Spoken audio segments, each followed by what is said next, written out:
तो hey guys, आपसे एक रिक्वेस्ट है कि अगर आपकी एज जो है 18 साल से ऊपर की है तो आप ब्लड डोनेट कर सकते हैं, जिसमें कि आपको कोई प्रॉब्लम नहीं होगी। तो हमारे जितने भी स्पोर्ट्स पर्सन प्लेयर हैं उनसे एक रिक्वेस्ट है कि आप ज़रूर से ज़रूर अपने आसपास के ब्लड बैंक्स, कैंप और हॉस्पिटल्स में जाकर आप लोग ब्लड डोनेट कर सकते हैं, क्योंकि इससे किसी की एक लाइफ जो है बच सकती है।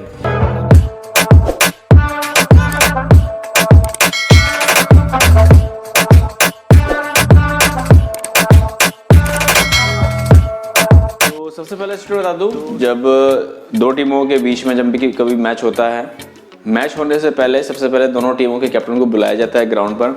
वहां पर एक टॉस किया जाता है। टॉस ही डिसाइड करता है कि कौन चेजर रहेगा, कौन रनर रहेगा।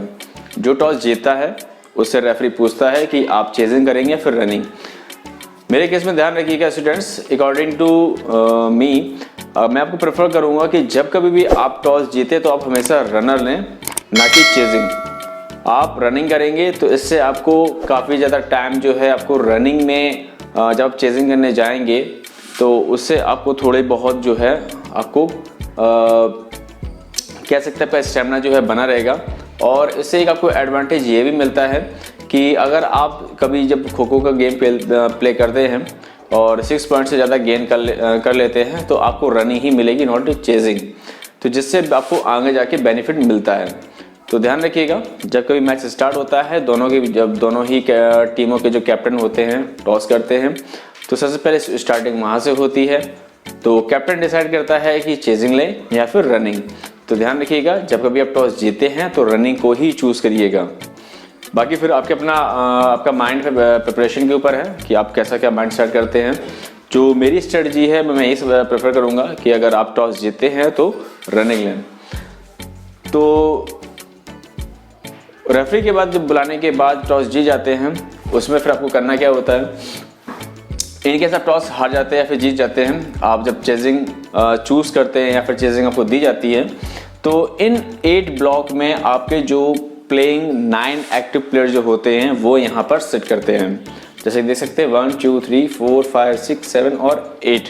तो 8 प्लेयर जो हैं इन ब्लॉक्स पर बैठ जाएंगे। बैठने के बाद जो एक प्लेयर आपका बचेगा वो आपका इस साइड पे या फिर वो इस साइड पे खड़ा हो सकता है। इस पे कोई ऐसा रूल्स नहीं है कि आप इसी पोल पे खड़े हों या फिर इसी पोल पे खड़े हों। तो आप अपने अकॉर्डिंग किसी भी पोल पे जाके खड़े हो सकते हैं। रेफरी की विसिल होती है तो सारे प्लेयर काउंट हो जाते हैं। उसके बाद रनर की एंट्री होती है, जो कि आपकी ये सिटिंग एरिया दिया होता है। तो यहाँ पर आपके जो रनर्स होते हैं वो इस पोजीशन में बैठ जाते हैं। हर एक बैच में 3-3 प्लेयर होते हैं, टोटल आपके 9 प्लेयर हो गए हैं। और इन रनर की एंट्री जो है यहीं से एंट्री उनकी शुरू होती है। इसके बाद जब पूरे प्लेयर सेट हो जाते हैं और रनर भी ग्राउंड पे आ जाते हैं, उसके बाद रेफरी की विसिल होती है। विसिल करने के बाद आपका गेम जो है प्ले हो जाए, गेम जो है आपका विसिल होने के बाद आपका गेम जो है वो स्टार्ट हो जाता है। स्टार्ट होने के बाद ध्यान रखिएगा, जो केसेस में गलती करते हैं स्टूडेंट्स, करते क्या हैं, वो एक को फॉलो ना करके वो हर एक किसी पे अटैक करना शुरू कर देते हैं। सपोज दैट एक आपका जो रनर यहाँ खड़ा हुआ है, एक यहाँ पर है और एक आपका यहाँ पर है, और आपका जो एक्टिव चेजर है वो इस पोल पे खड़ा हुआ है। तो इस रनर चेजर क्या करता है, कभी इसको अटैक करता है, इसको छोड़ने के बाद फिर इसको अटैक करने लगता है। भाई रनर है वो एक जगह तो खड़ा रहेगा नहीं, वो तो मूव करेगा अपने आप बचाने के लिए। तो चेजर क्या करता है, पहले इसको टच करने की कोशिश करेगा, फिर इसको टच करने की कोशिश करेगा। तो इस केस में ध्यान रखिएगा, कभी भी आप चेजिंग कर रहे हैं तो आप हमेशा किसी एक पर ही टैकल करें। अगर आप एक पर टैकल नहीं करेंगे, आप हर एक को ट्राई करने की कोशिश करेंगे, जिससे कि आपका टाइम वेस्ट भी होगा और वो जो रनर रन कर रहा है उसको अपनी एनर्जी को बूस्ट करने का टाइम मिल जाएगा, रेस्ट करने का टाइम मिल जाएगा। तो इस चीज़ को ध्यान रखिएगा स्टूडेंट्स कि जब कभी भी आप किसी एक चेजर को चेज कर रहे हैं तो आप उसको ही चेज करें, उसके अलावा किसी और को चेज करने की कोशिश ना करें। हाँ, इन केस अगर चेज करने के टाइम पे अगर दूसरा प्लेयर जो है आपके बहुत नियरेस्ट आ रहा है या फिर आपकी रेंज में है, तब आप उस पर अटैक ले सकते हैं, तब आपको कोई प्रॉब्लम नहीं है। बट अगर पर्टिकुलर किसी एक वे में आप जा रहे हैं और दूसरे पे इनकेस उसको छोड़ के दूसरे पर अटैक करने की कोशिश कर रहे हैं तो इसमें आपका ही लॉस होगा। ठीक है, पहली गलती आपको ये नहीं करनी है।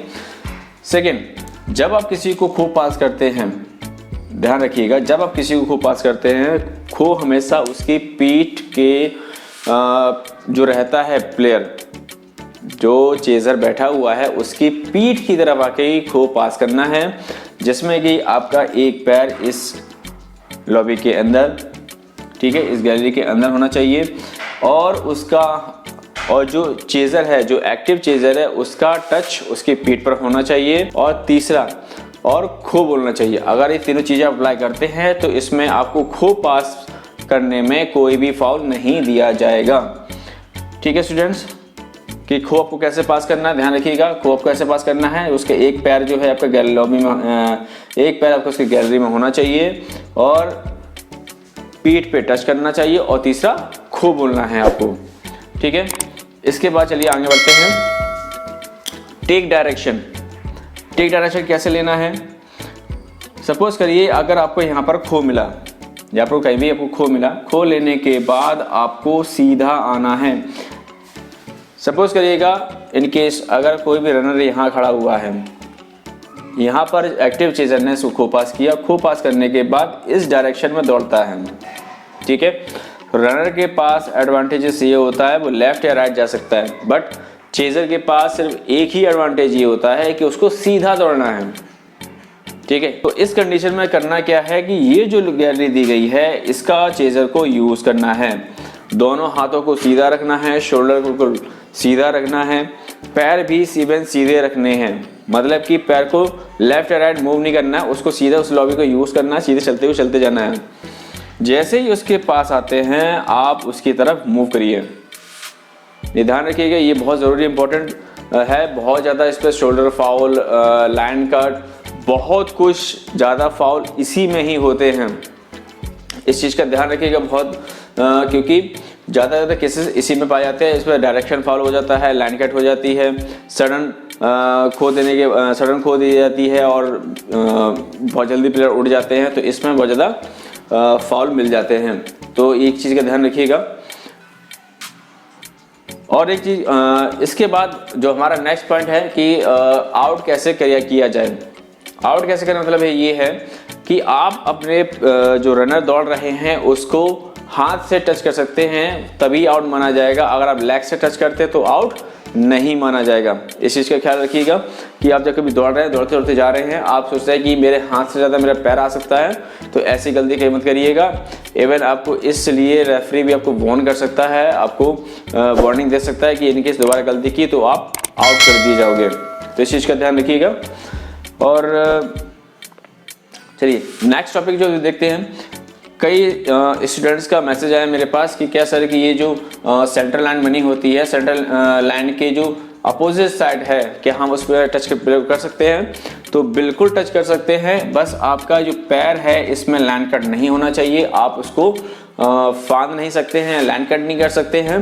हाँ, अगर आप हैंड से टच करने की कोशिश कर सकते हैं तो वो आपका आउट दिया जा सकता है।